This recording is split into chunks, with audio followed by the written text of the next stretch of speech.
Call of Duty games have been so successful over the years because they're very easy to get into. New players don't have to work particularly hard to develop their skills when some of the most overpowered weapons, perks, etc. in the game are thrown at them from the get-go. After a few games, the noob doesn't think they're a noob anymore, not when they can post up 30 plus kills before they can even fix their class setups.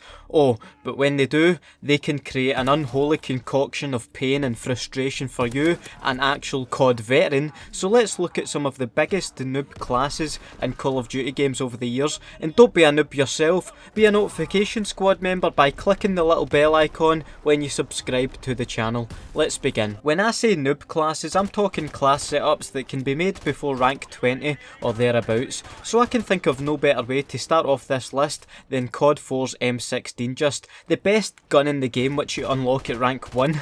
Good start, but could it be better? By slapping on a grenade launcher maybe? You bet your arse it is. There's a reason why it's called the Noob Tube, because this is also given to players straight away, no questions asked. I'm sure you don't need reminded of how infuriating dying to this sucker was. In fact, those of you of a nervous disposition may want to look away now, as it's only going to get worse. The weapon alone is bad enough without considering the noob's tendency to indulge in some juggernaut. Why wouldn't they? If you're a new player and you see that you can have some extra health, you're equipping that faster than your grenade from martyrdom can even touch the ground. Oh yeah, they're using martyrdom, which is unlocked at the crazy high rank of 17, so at least the noobs have had to work for this, am I right?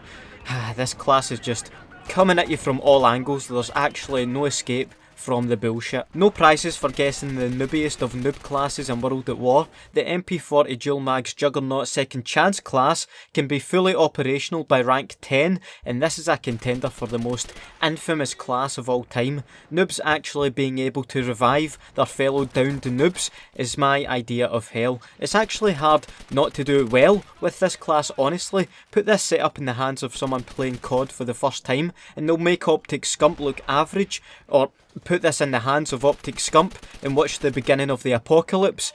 The only thing in this class you really have to work for is unlocking the dual magazines of the MP40, but the gun will take care of itself. The noobs felt right at home with this class. Now I know there's a lot, and I mean a lot, of noob friendly features in Modern Warfare 2, but what's the most ridiculous setup a noob can have early on in their Modern Warfare 2 career?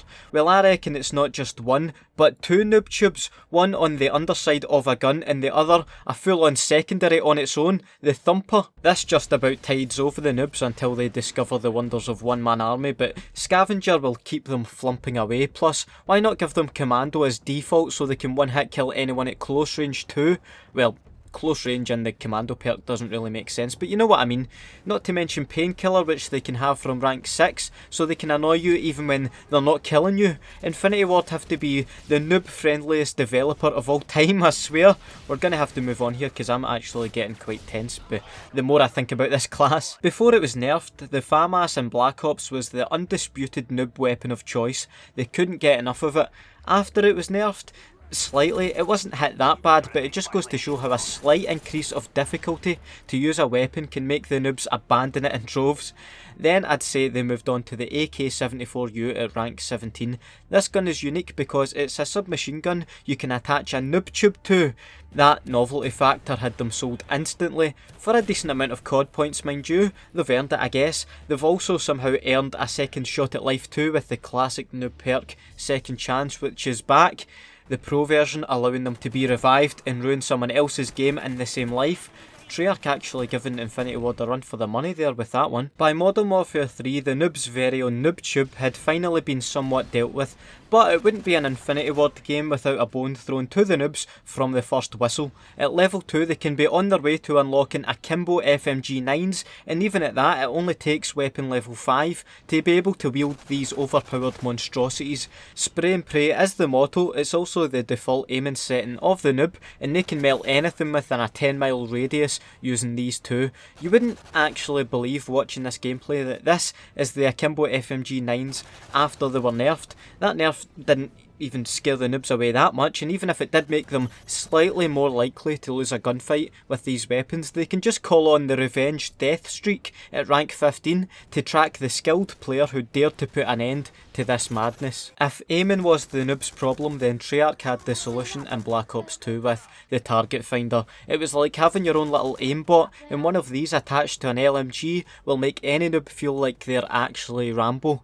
Having that many accurate shots to put down range is surely going to score the biggest noob quite a few kills, and they didn't forget to pack their shock charges either to help get themselves well and truly locked into position. This is one tough noob setup to crack. Unfortunately, I don't have Advanced Warfare installed anymore, so I'll link in the description the background footage I'm currently using of one of the best starting weapons in Call of Duty history, in my opinion, the Ball 27. This thing absolutely shredded, and I'm honestly not sure why Sledgehammer even bothered adding any other guns into the game when this is all you need, and it's yours out of the box, even after I nerf the noobs, and everyone else, to be quite honest, stuck by this gun. Moving on to Black Ops 3, and Treyarch attempted to sweet talk the noobs with something a bit different. The 205 Brecci sniper, shotgun, it's a shotgun, basically unlocked from the start at level 3. Using this gun is like having autopilot on. Not really that hard to use. Any new player can grab this shotty and do some real damage with it. You don't even really need to aim down the sights. You know, a weapon that is easier to use, the less effort you put into it, is probably going to be a noob favourite. And last but latest instalment of noob shithousery, the Expeditionary Division paired with the combat shotgun in Call of Duty World War II, plus why not throw in hustle in there to make sure new players can constantly be shooting fucking flames at the enemy from all angles. Clearly, Sledgehammer were inspired by Treyarch's last shotgun offering and thought to try and beat that by turning the noobs' shotguns into dragons, for crying out loud. It wasn't always this way though. The noobs don't know if they're coming or going, as this setup has been buffed and nerfed already, but like some previous examples, some setups are just too noob friendly that they just can't seem to let it go. Please do leave a like and let me know what you think is the biggest noob class out there. I have to say, I still think to this day the MP40 class from World at War is tough to beat, but you may think otherwise. Folks, I have a huge announcement to make that I'll be attending Insomnia 62 at the Birmingham NEC from Friday the 30th of March to Monday the 2nd of April. I'll be doing some meet and greets and possibly some other stuff, and in general just enjoying the event, so I'll leave a link in the description for you to get your tickets, and I'll see you there. Have a nice day, and I'll see you in the next video. Bye.